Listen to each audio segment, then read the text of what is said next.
But here's the biggest caveat that people don't understand. If you pay to join the councils, and let's say you were like, this isn't for me, it's taking 4 to 6 weeks for an article to publish, it's not even on Forbes.com. I just want to be a regular Forbes contributor. You can't go back and be a regular Forbes contributor because the councils in Forbes have a non-compete agreement. It makes sense. They have a non-compete agreement. So you could never, ever in your entire life be a regular Forbes contributor if you join the councils. Welcome back to the 365 Driven Podcast. We've got a great guest today. His name is Kimanzi Constable, and he's the author of 4 books and a freelance writer whose articles have been published in, get this, guys, Forbes, Entrepreneur Magazine, Business Insider, Success Magazine, NBC, CBS, Fox, and about 80 other publications and magazines. He's also a global traveler in 83 countries and counting. And I'll tell you, that list of articles and the things that he's wrote for the different publications, he didn't do it for free. He gets paid to do this kind of stuff. He's actually a legit contributor. He's not doing the pay to play stuff. I really wanted to bring him to the show to educate you as listeners to understand the difference between pay to play and getting paid to do the PR, the writing. So Kimanzi, welcome to the show, man. Thank you for having me, Tony. Does anybody ever tell you you have like the perfect like podcast, radio, video voice? No, I haven't. I've not heard that, and it took a few years. I mean, we are what 240 something episodes deep into this, and I'll tell you, the voice has not always been the way it is. Just like anything, we had to get better at and do the reps to get improvements. Thanks for having me. Yeah, so let's get into a little of the backstory because people always want to hear about who you are and why you're doing what you do, and then we'll get into the tactics and the strategies a little bit from now. So the Reader's Digest version is I started my first business at 19. It was a service business in the vendor industry. It was a physical business. And as a kid the business made $500,000 the first year, I had no clue what I was doing. Nobody was a mentor. I didn't have, Facebook groups that could tell me how to be an entrepreneur. And so as a 19-year-old kid, I just completely mismanaged this business. And even though the business made good money, it was not great because I was mismanaging the business. So I kind of lived life that way for 12 years, great business, not really managing well. It never really grew to its potential. And in 2011, I discovered podcast. I was doing this business every day. I discovered podcasts. I discovered Pat Flynn, Smart Passive Income. Yeah. And then like some of the other old school podcasts. And this guy was talking about making money with the laptop. And at first I kind of thought like he's a scam. Like this is just a scam.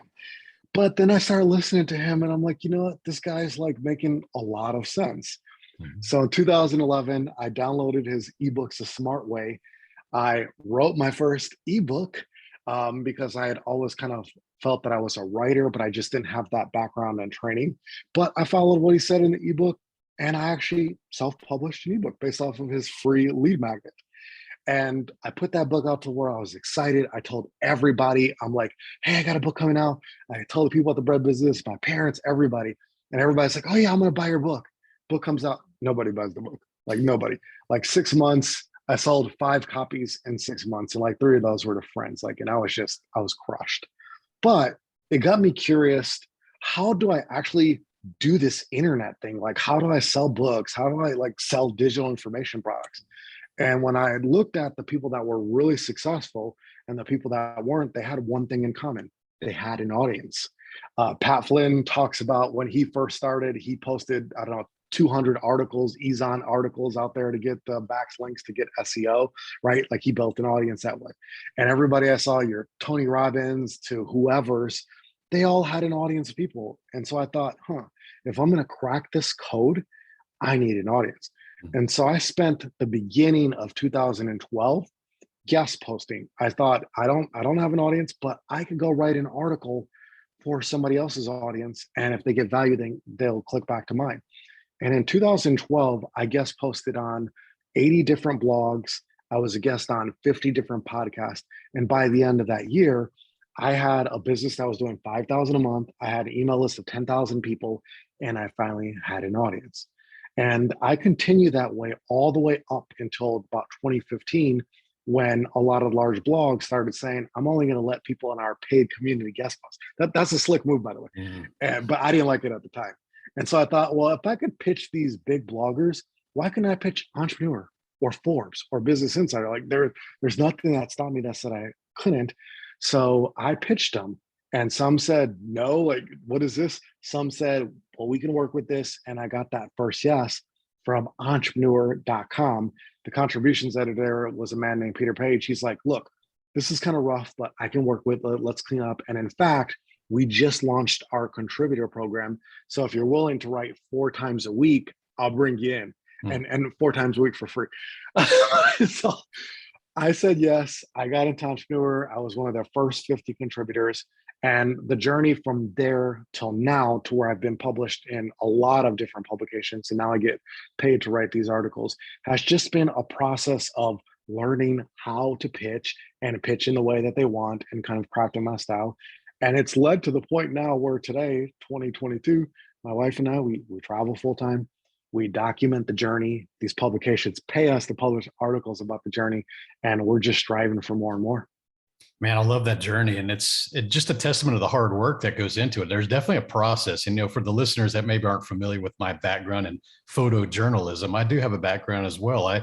Between the years of 2001 to 2015, I was a freelance photojournalist for most of the automotive magazines. So Hot Rod Magazine, Motor Trend, Super Chevy, like these big name titles in the automotive space.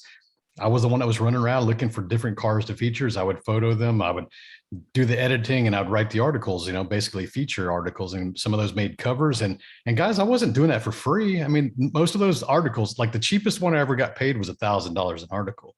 And you got to think about that. And yeah, it's a pipeline business, because sometimes you submit the article and 3 months later it gets published, and then they pay you a month after that. So it's hard to live on a steady income being a freelance photojournalist or a journalist or a contributor.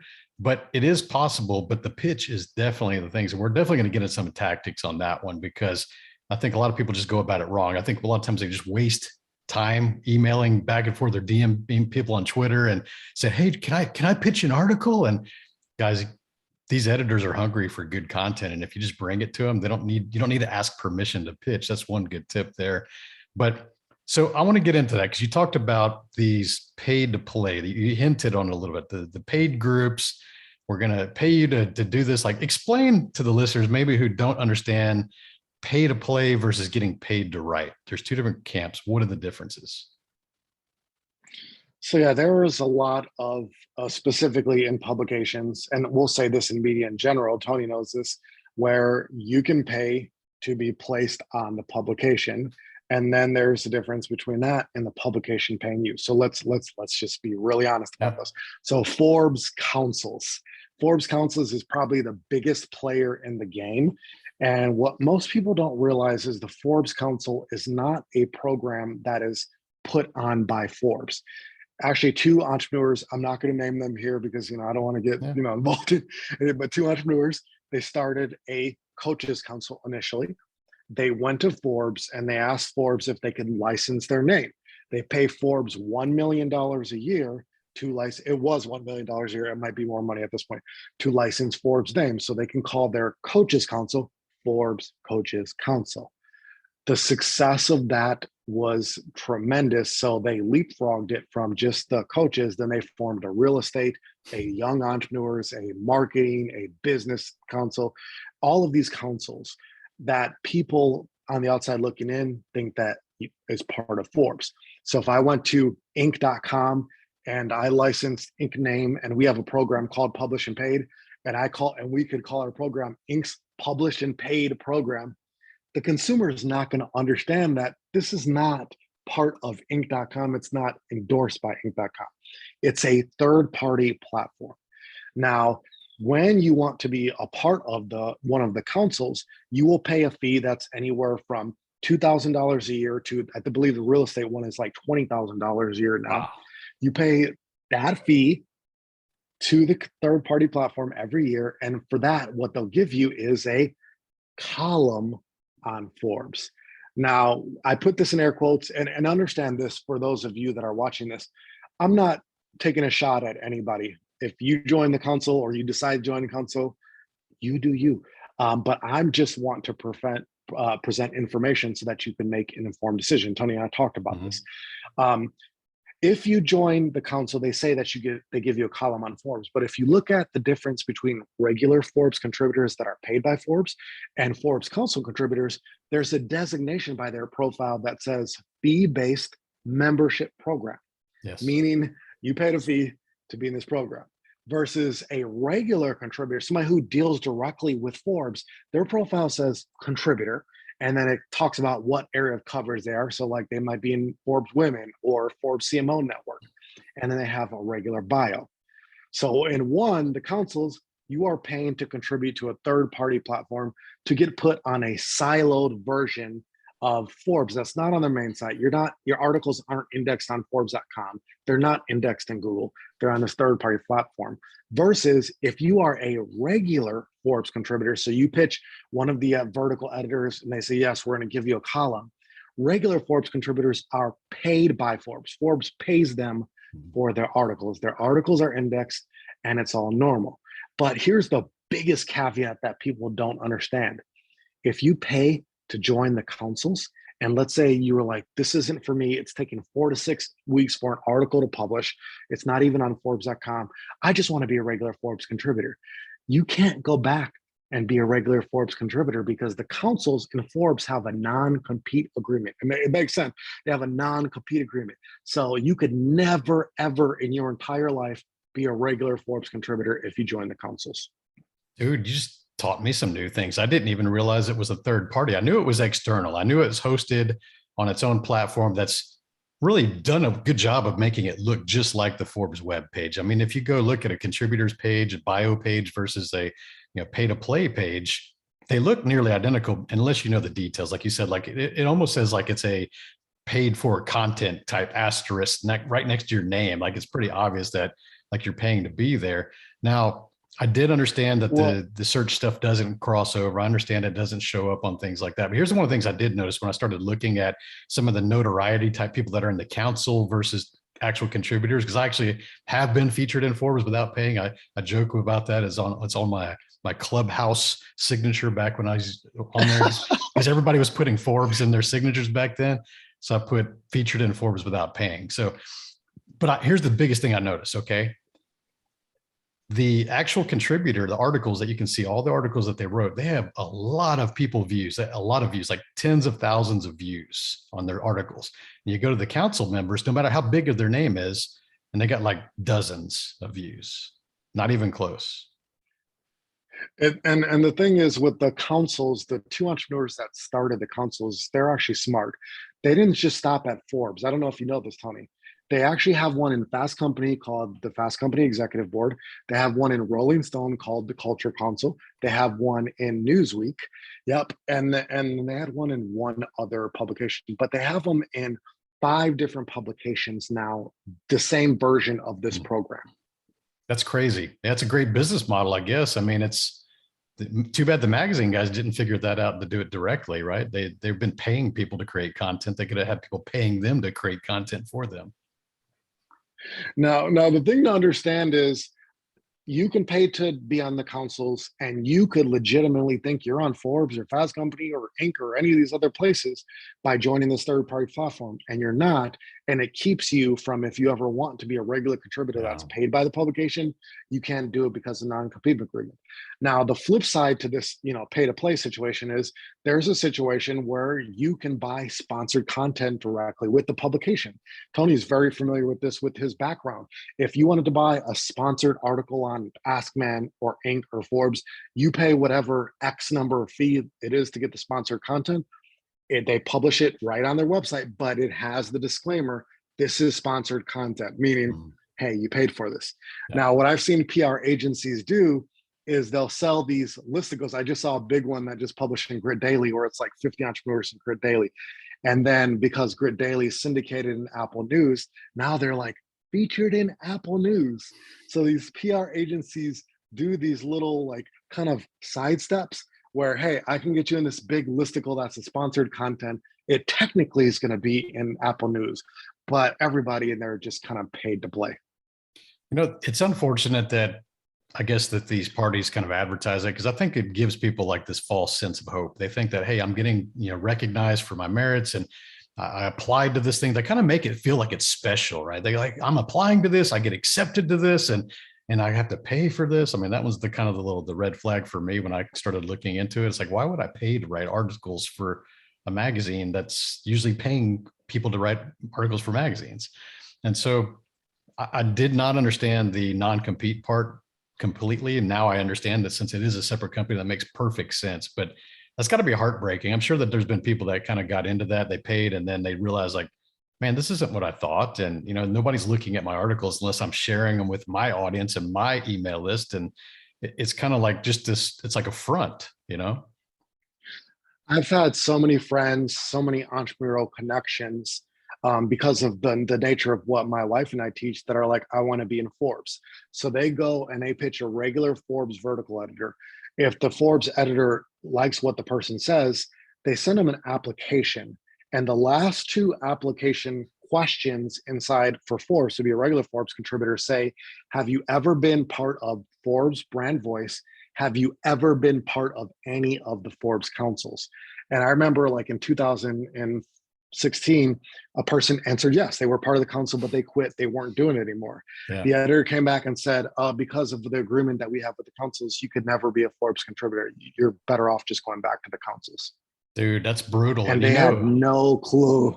Dude, that's harsh because think about that. If you didn't know better and you saw those two questions, you'd be excited to answer like, yeah, I've been part of that because you feel like they're going to give you credit for that, right? And it's actually the opposite. I mean, that's got to be heartbreaking to discover that. I mean, poor dude. So now getting into the paid stuff, let's talk about how do you position yourself to get scooped or get on these different magazine titles? And I know it's some different processes, but maybe let's walk the people through this to understand that better. Yes. So if you're ever approached, because back in the day when the Forbes Council started, they were rejecting a lot of people that applied. Like it was any process, any kind of program, they rejected people. And then over the years, it kind of slid to, well, we could just make money. So a lot of people started to apply, and now they're proactive in actually recruiting people. So I wouldn't be shocked if somebody listening to this has actually been recruited and they just weren't quite sure. So 9 times out of 10, if you're going for an opportunity, I'm not going to use the word legitimate because that's probably not an accurate definition. But if you're going after an opportunity where you are going to contribute or you're going to be paid to contribute, it's pretty rare that they would recruit you. I know it happens, but it's pretty rare. Most of the time, what's going to happen is you are going to target the publications that you want to be in and you're going to pitch. So let's say you wanted to be in Forbes, for example, like regular Forbes and be paid by Forbes. Let's say you did marketing. You're a marketing person. Then what you would do is you would go to the marketing editor of Forbes and you would pitch them best pitch through email. So in this case, the marketing editor of Forbes happens to be a man named Marty Swant. He's in charge of Forbes. They call it the CMO network. That's their marketing network. You would go to Marty Swant. It's not hard to find anybody's email address with the software that we have available nowadays. So you can go use like a tool like hunter.io and it can scrape emails. But you would pitch Marty directly in his email. And what you'd want to do is you want to say, hey, Marty, I really enjoy the CMO network because of X, Y, and Z. Why do you enjoy the CMO network? So like maybe a specific article. It doesn't necessarily have to be something Marty put out there. You would say, hi, I'm Tony. I am a writer, speaker, author, coach, consultant. I spent 10 years working with some of the largest automotive magazines because that's great credibility. And you would tell them what you did in one paragraph. Editors, you have to be very brief with editors. Yes. Then in this case, if you want to write for the publication, guess what you have to show them? You have to show them writing samples. Where have you been published? And by that, I mean like your blog, your LinkedIn profile, Medium, maybe even a smaller publication. Show them a few samples of your work so that they can see your style and they're going to like your style or they're not. And then the most important part is, what are you going to write about for the publication? So if we're talking about like a business publication like a Forbes or an Inc., they're really looking for columnists. So they don't really want to know about individual articles. They want to know what's your column going to be about. And then the kicker is that column has to fit a gap in coverage that they already have. So if you're going to teach Forbes's CMO network, the marketing network, on how to do 7-figure marketing or how to make $10,000 a month or whatever, it's probably going to go nowhere because they have a lot of that coverage. Yeah. But if you wanted a marketing column that's going to teach automotive professionals how to build their business, now you got a hook that's probably not widely covered on Forbes, and that's your column. Now, if you were going to pitch somewhere that's not like a Forbes or an Inc., not somewhere where you'd contribute regularly. So like I write articles for Travel and Leisure and Condé Nast Traveler and Insider. All of those places pay me to write articles. I don't have a column. I pitch ideas every single time. So if you're pitching a place where it's more, I'm not going to say one-off submissions because you have opportunities to do multiple, but you're not having a column, then you're going to have to propose, here are 4 or 5 potential articles that I could write for your publications. We call those pitch ideas. And in them, it's a headline, and then it's like 1 to 3 paragraphs that describe what the article would be about. So Tony traveled, you did journalism for some of these top places, took pictures. So it's 7 things I learned taking pictures for some of the largest automotive magazines. That's your article. And this article is going to teach readers how I started from whatever, and I became the top of my game. So you're going to propose articles that you can write for the publication.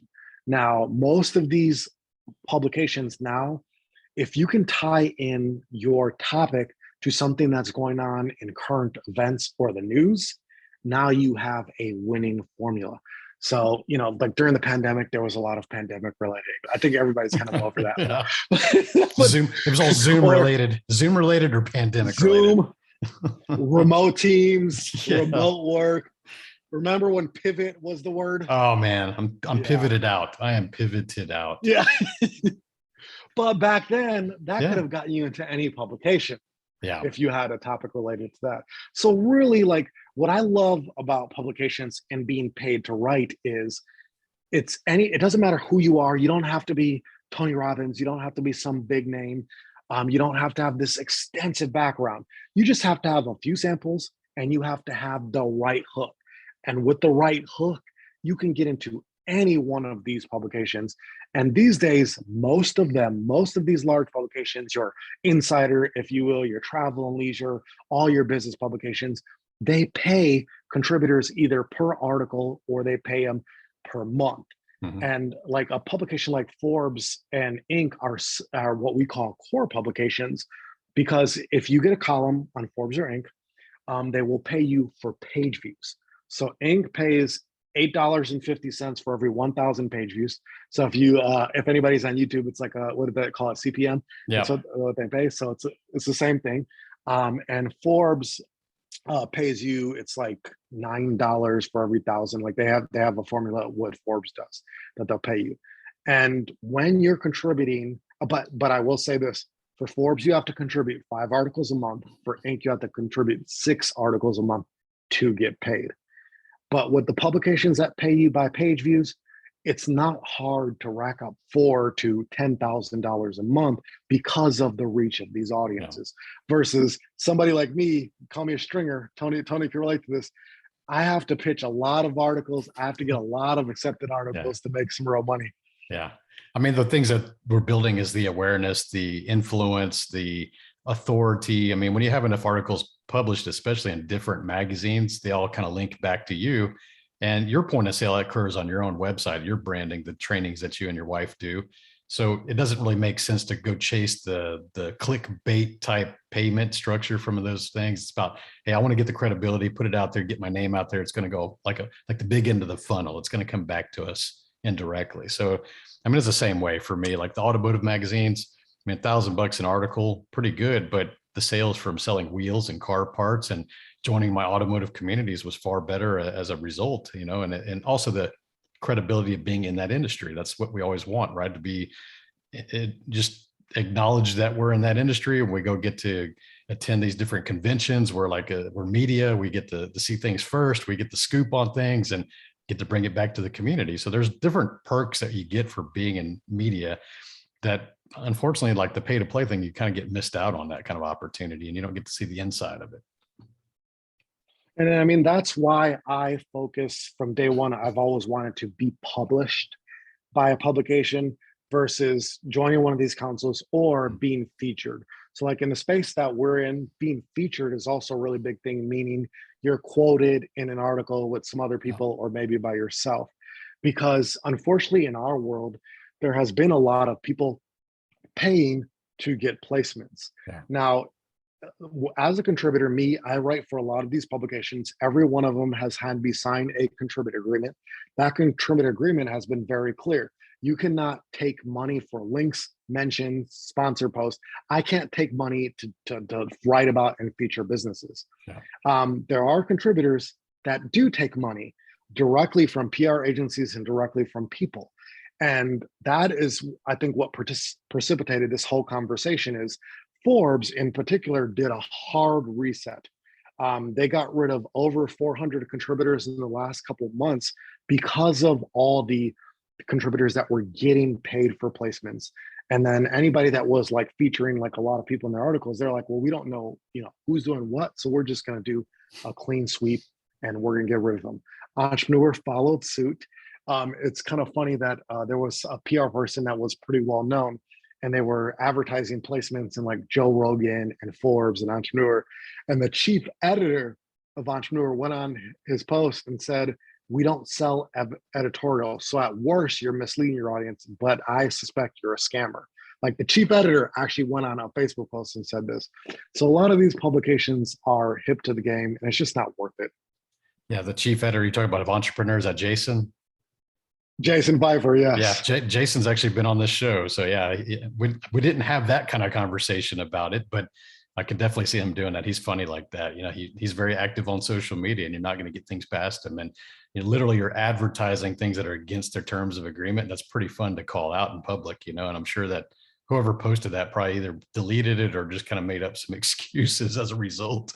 So the, let's talk a little bit about this because I like the pitching thing and I like the hook. I like the subtitles. Those are always good things to get involved with and understanding that that's what they need. And the thing that you didn't really highlight, but I want to make sure it's really aware is that when you're writing these articles, it's not about you.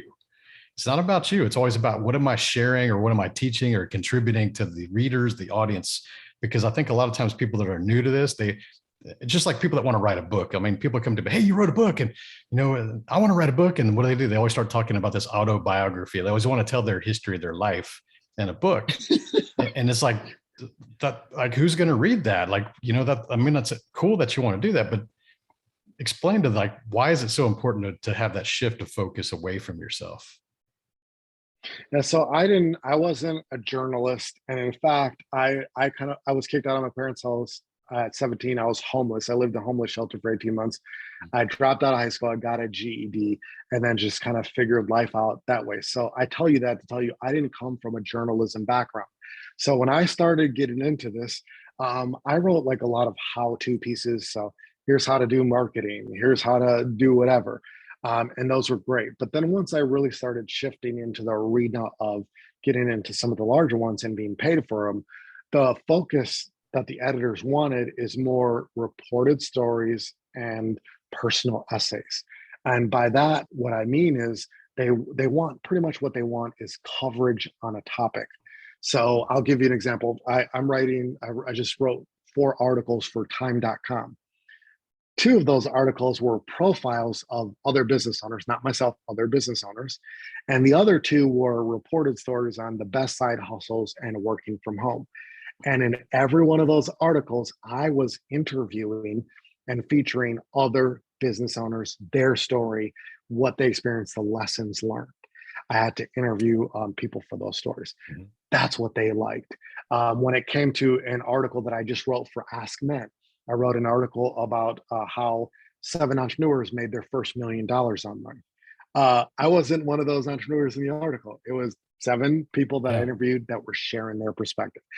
That's the kind of stuff that they want. Now, they're not all like that, but even if you're sharing a personal story, it's not so personal where it's like your rags to riches story or something like that. It's what is one perspective, one highlight, one moment that you can share with the readers. and more importantly, what's the takeaways. So you're absolutely right, is once you start writing on this level, it's almost like you're an entrepreneur. I think that Forbes calls it that, entrepreneur journalist Yeah. is what they're really looking for. I like that. And think about that, guys. If you're out there and you're thinking about a book, or, you think that you maybe haven't accomplished everything in life, that you don't think that you're going to be on the front page of Entrepreneur Magazine anytime soon, you can be the guy that goes out there and collaborates and finds the information to bring it out to the public. And the biggest name I can think of in that regard, in the personal development space, Napoleon Hill. I mean, the guy, Think and Grow Rich, all these different books. I mean, he basically found the billionaires of his era, interviewed them, took their knowledge, put it in his books with his name at the top.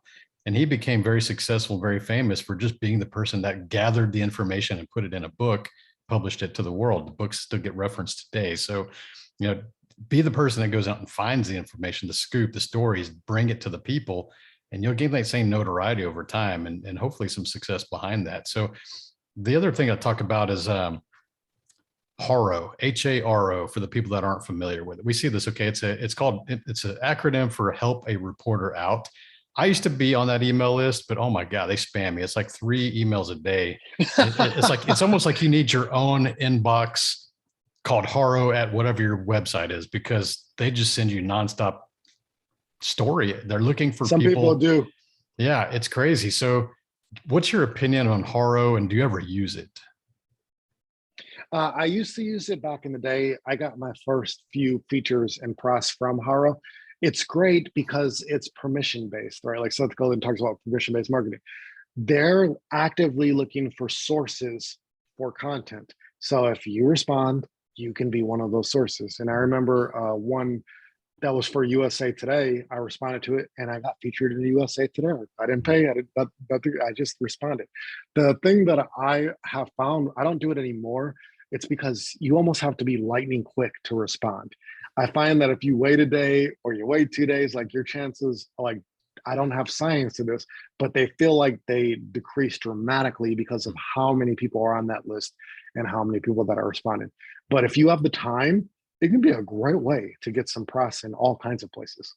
Absolutely. I got published a few times, maybe 4 or 5 years ago, when I was just getting started in this stuff. And some of them did hit some pretty sizable online magazines. And the thing is like, they're basically what it is. It's an email list that you go join. It's free. And you get these spam emails, like basically 3 emails a day with literally hundreds of story articles in each of those emails, of people that are really writers for these different publications and websites and blogs, looking for someone with this specific knowledge and this, or someone with this experience and that. And so you basically click the link, and it's kind of discreet and it doesn't show like all the information, but then you can kind of pitch to them. And then if they like it, they take your story, they interview, or they put you on TV or a show or whatever, and you can get on there. So it's a way to do that. It's a good way, I guess, for people that don't have a lot of the connections in this industry to gain those connections, because those people are really usually legit contributors. I don't see too many people on Haro that are kind of like the pay to play people, because they don't have the time to do that kind of stuff. No, not at all. And I mean, Haro is good. Also, just pitching contributors directly is good as well.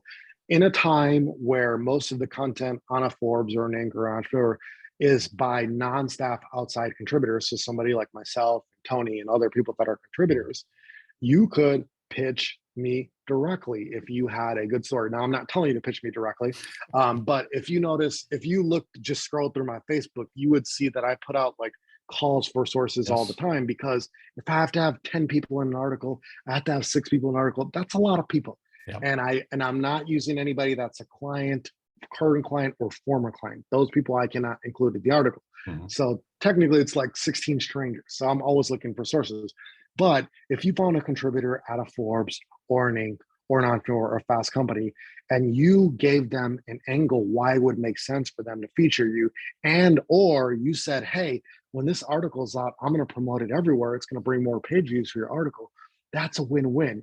The thing that I think people fail at when they're approaching contributors is it's like an entitled position. I'm a big deal. People know me. People think that I'm a big deal, and the contributor's like, okay, I don't know who the hell you are, so like I'm good. But if you can make it a win-win where you're like, this is what you already cover, let me offer this analysis, very specific angle, and then I'll promote the article to my networks. I don't know a contributor who wouldn't at least listen to that. And that also goes the same for podcast hosts. If you're, obviously the listeners of this show, you're listening to podcasts and you're always curious about how do you get on shows. And I'll tell you, the number one way not to get on a show is to pitch that you're just writing a book and you need a book release episode.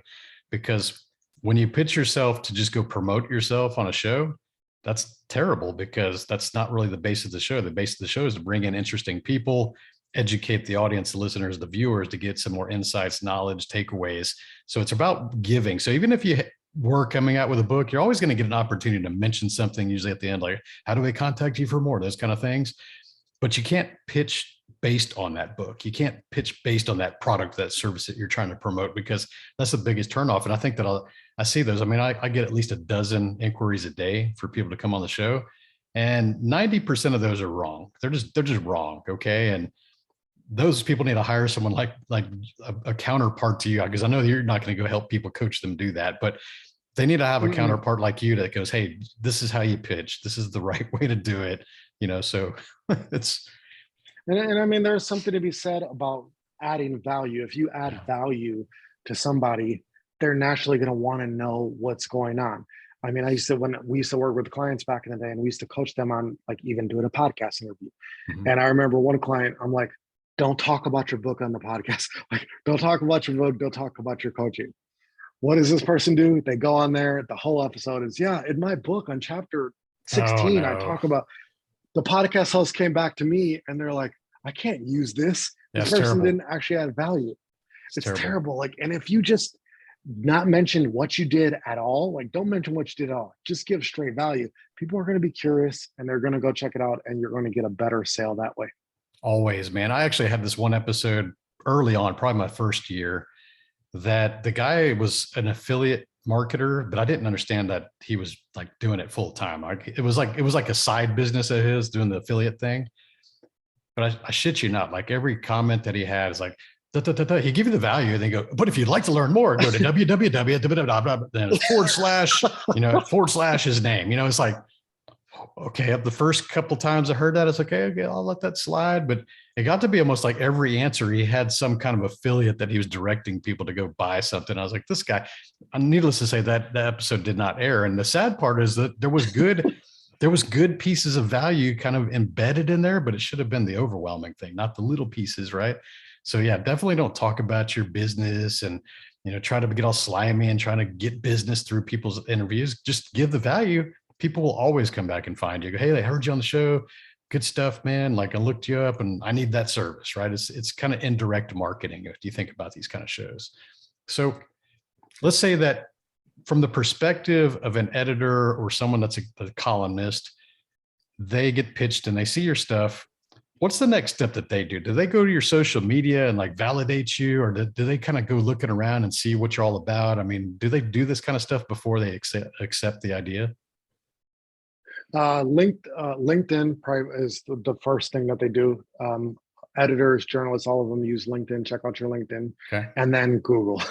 And then really with Google, it's not so much about like how big of the name this person is or anything like that.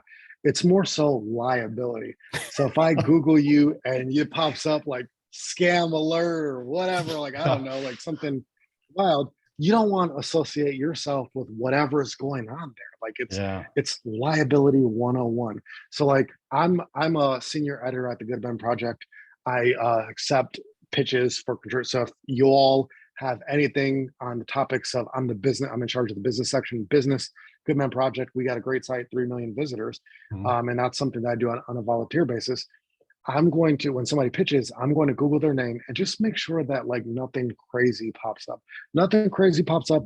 LinkedIn looks good enough. Okay. And the article is good. Okay. I can run it. I can work with this. But I'm doing this as a volunteer editor at like a middle of the road publication. If you're a Forbes or you're Inc., all of these major ones now have vetting panels. And that's what the vetting panel's job is, to see if there's any liability that could come back to the publication. Because I don't know how much you follow news. Like I remember there was a story like last month or maybe a couple months ago about there was a crypto couple. She was like a rapper or something, and they got caught in like trying to siphon off billions of dollars of stolen crypto or something like this. It was a story, and they kept running this clip of her rapping, and it was bad, but that's why they were running it. But anyways, the first thing that the news started reporting on when this person got caught was she was a Forbes contributor. And Forbes quickly changed her status on their site to former contributor. Inc.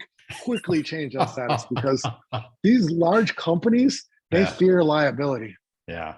Dude, that's key. I mean, I've actually had one episode that's been deleted. It's probably in the first 50 episodes. It was actually a pretty good episode. I'm not going to mention any names, but the guy that introduced me to that guest reached out maybe 3 months after the episode aired. And he's like, hey, did you hear about so-and-so? And I was like, no, why should I? But, tell me more, right? Because it always leads to something. Well, apparently he was busted for running a Ponzi scheme, and he had embezzled and stolen millions, like something like $10 million. And what blew my mind, because it was articles, it was published, it was on the articles, it was on the news in his local area. And the guy had been running that Ponzi scheme for something like 12 years. It was like long time. And I was like, wow. And the stuff that we were talking about had nothing to do with that business. Like that was like something else he was doing, like in the background, but the guy was building like fitness gyms and clubs and things like that, like fitness centers. And, so we were talking about health and fitness and stuff. And this other stuff was like something completely different. I was like, that's the same guy. So yeah, I had to delete that one too, because I didn't want the news looking for every scoop they could on this guy and like finding my podcast and go, here he is advertising something. And, he wrote a book. So, yeah, is Tony part of it? Was Tony in on it? Tony, did you get scammed? Actually, the dude that introduces asked me that. He goes, hey, you didn't like give that guy any money, did you? I was like, no, I didn't give him any money. He didn't even ask for any money. So, but thank you for following up, So that's some good stuff. But, here's the thing about social media too, because I do agree with you. LinkedIn is where most people would go because most people do have a LinkedIn profile. So the tip there, guys, is if you don't have a LinkedIn profile or it's not up to date, go fix that immediately, because people do look there right away because they figure, hey, most people are looking for jobs at some point in their lives. They created a profile. It's pretty much guaranteed. And they had to use their real name. They're not using screen names. So they're easier to find you on LinkedIn, the photo and everything. So the social media, people will go and look at that. Go ahead. I would definitely recommend cleaning up your LinkedIn under your experience section, putting some of your experiences, podcasts you've been on, publications. I would recommend having writing samples that are not older than 3 months. So if you haven't published anything in 3 months, I'd go on Medium, which you can self-publish. You can write articles on your own LinkedIn profile, and you can do them on your blog. You just remove the dates in WordPress. But if it's more than 3 months, that's also a red flag to an editor. So make sure that those are current. Yeah, and also in LinkedIn, they have the format now. When you create a post, you can make it look like an actual article, which is actually pretty nice looking. I'm not going to lie, it looks pretty nice. And if you like to write, go use your LinkedIn profile and just kind of create those, maybe one a week, just kind of keep it relevant. And it gets a lot of views. I think that those get more views than normal posts do. Yeah, so, you can do articles, you can do posts, and you can even have your own newsletter on LinkedIn now. So I want to talk about we kind of talked about a little bit of buying I don't want to say fake influence, but that's kind of what people are really paying for without knowing it sometimes. Some people are just innocent. They don't know better. But I think that you see a lot of different things. Like I talk about sometimes in my social media about people buying fake followers and things like that, because I just don't think that's a very good way to represent yourself when you're putting yourself out there. It just kind of looks unethical when you're looking at things. And it's funny because we mentioned Forbes a few times, and I just started hanging out back on Twitter because, Elon's all in there and buying things and just making people upset. And it's kind of funny. It's good drama to watch once in a while. But then I saw this Forbes post come by. I was following them and I looked at it and I was like, okay, cool. Let me go look at Forbes' profile. Let me check this out. Guys, they are the epitome of fake followers. And I'm going to give you a reason why. They have on Forbes Twitter account, the verified blue check mark account, 17.1 million followers. And get this, they probably post 4 or 5 articles a day, like consistently. Those things get like 5 likes and like 10 comments. So you're telling me you got 17 million subscribers and you get 5 comments like that? That's not even mathematically possible. So I would say that probably 99% of their followers are fake bots And the people that are really following them never see those articles because the algorithm's like killing them from having all the fake followers. So what are your thoughts on some of the things that you see out there? Because I know that you see this too. Yeah, so I think that in general, Twitter is probably the best place to connect with editors, and that it is not uncommon to see calls for submissions. I just saw one today for Wired, for one of the editors at Wired. His name is Zach. I think like Johnson. He put out a call. They're looking for submissions for Wired on a variety of topics. They're paying $2,500 per article, and he put his contact information right there. Editors love Twitter. Like, so if you want to get, this is a side note, if you want to get editors' attention, Twitter is probably the best place to do it. But the things that I see the most that are kind of along the lines of what you're talking about are on your Instagram, you're going to get pitched by the Entrepreneurs Journal, New York, not New York, NY Journal, LA Weekly, Disruptors Magazine. So you're going to get pitched by these in your inbox. That's like, hey, we're doing a roundup of the top 10 business experts. And the pitches are so bad that they don't even verify who they're sending it to. So it's like the top 10 women in coaches, and they're sending it to men. Like, these pitches are absolutely atrocious, but it's so cheap that people are like, oh, let me just do that. And then I see them on my social media networks. They're like, I'm honored to have been selected by Disruptors Magazine. Now, when you go that far, like, I feel like it's not authentic at all. Like, you're not being authentic, and I think the audience knows it. So that's one. Two, it's the paid for press releases. This is also a big one in our space. Yahoo Finance, Market Watch, Business Insider. And when you look at the actual article that they're in, so the 10 best life coaches, it's in the classified section of these publications. Nobody sees it. It says PR agency on there. It says press release. It's a paid for press release. And then when they're like, hey, I'm so honored to have been in this roundup of the best, whatever, like, I feel like that's the kind of stuff that's the equivalent of fake Twitter followers. Like, you paid for some exposure, which, doesn't make you a terrible person. But then when you go and you make it seem like this was something you were chosen, you recruited for, that's where it just falls apart for me. Yeah, I've seen that you and your wife are really good at putting a message out there that we are not a typical PR agency, because I think one of the things that we see definitely on the scammy factor, especially Instagram, is people trying to get you to pay them to get the blue check mark. Like, hey, I want a verified account, and we could do that, and it's, I don't know, $5,000 or whatever the numbers they throw out there. What do you think about that? Maybe that's a good educational thing. We can wrap this episode was like, how do you educate on people? What are they really buying there? And is it legit, or is it going to work, or things that maybe they should just look out for or avoid? I think the biggest thing is, who is your ideal client? So if you were a corporate consultant, like for 4 or 5 years, I didn't do anything in internet marketing. This was pre Tony and I knowing each other. I didn't do anything in the internet marketing space. I just did corporate consulting. I went to corporations and I trained. Now, if you wanted to get into corporate consultant, you were a corporate consultant, you were part of the Forbes Councils. This corporate decision maker does not know the difference. They just think you're in Forbes. Yeah. And if you wanted to book corporate gigs and they saw your Forbes Council profile, I promise you would book gigs with the Forbes Council profile. So if that was who your ideal client was, you're fine. But if your ideal client is somebody that's in this space, the online business space, and they know the game, so they know that the pitches are showing up there, they know that you paid for that social group, they know what's going on, and then you try to market it as if it's earned media, it kills all your credibility, and you're not going to get your ideal client. So I think you have to know, who is it you're trying to reach, and what is going to be the social group that is going to reach those people.